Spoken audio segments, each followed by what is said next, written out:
Hi everyone, and welcome back for another episode of Adams for the Love of Movie Picks. This time around, we're going to be talking about the little-known 2001 film, The Shaft.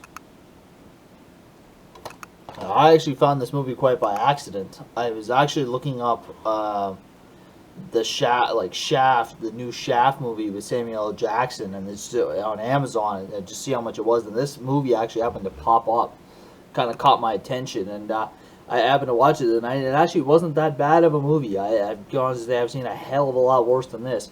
Interesting concept for a movie. So yeah, it came out, like I said, in 2001. Basically, elevators. Now, I'm not sure if this is a real building in New York or not, if they're just using the Empire State Building and calling it by a different name. But in the movie, the building is called the Millennium Building. It's a 102-story building. The elevators in it start to malfunction. Weird accidents are happening. People are getting killed. And, come to find out, I won't give too much away, but you come to find out that there's something actually really seriously wrong with these elevators, and it's almost evil in a sense. So, kind of a unique storyline for a movie. Considering, it wasn't, I would say, huge blockbuster quality budget. It's really well done. The effects are not cheesy. It's really well put together. And yeah, just a very decent. It's basically a horror movie, kind of a drama too.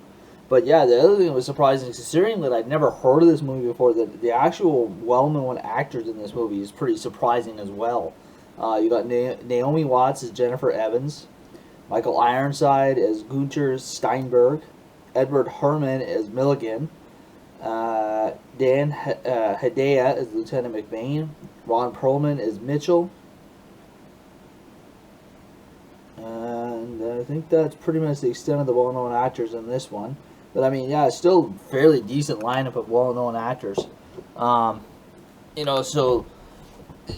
the things that are kind of unique, like I said, the unique storyline about basically the killer elevator.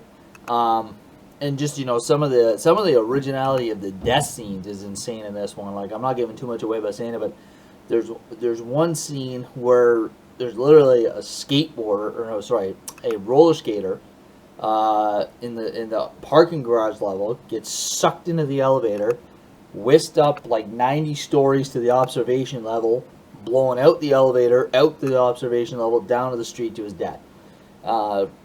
Things like that is pretty crazy. Now, on that note, too, there's when you watch the movie and actually figure out what is going on with it, it's that particular scene was just kind of didn't make sense. How does the elevator able to do this kind of thing? But still a unique scene, just in the same sense, and kind of a crazy ending. But one of the things that kind of surprised me, I don't know a hell of a lot about elevators, but I'm assuming that, their attention to detail on the inner workings of elevators is quite impressive.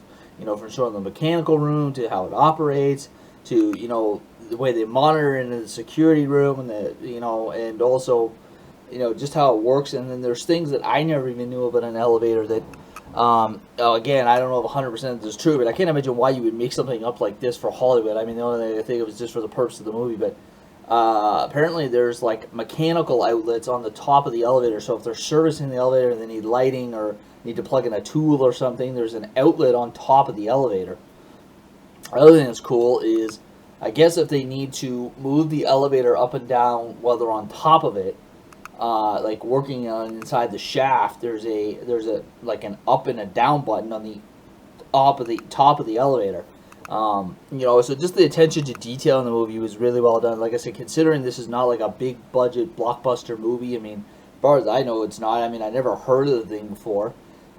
Just like I said, I happened to find it by happenstance. But yeah, unique storyline. Definitely worth a watch if you're a fan of unique horror movies and just a kind of a cool storyline. It definitely keeps you interested for most of the movie. And yeah, if you've never seen The Shaft before, check it out. Now, I don't know if it's available on a streaming platform. I happen to be able to find this on Amazon. But yeah, give it a shot. Maybe you can find it on YouTube. Yeah, check it out. I don't think you'll be disappointed, folks. Hope you enjoyed this one. You have yourselves a good night, and we'll catch you in the next one.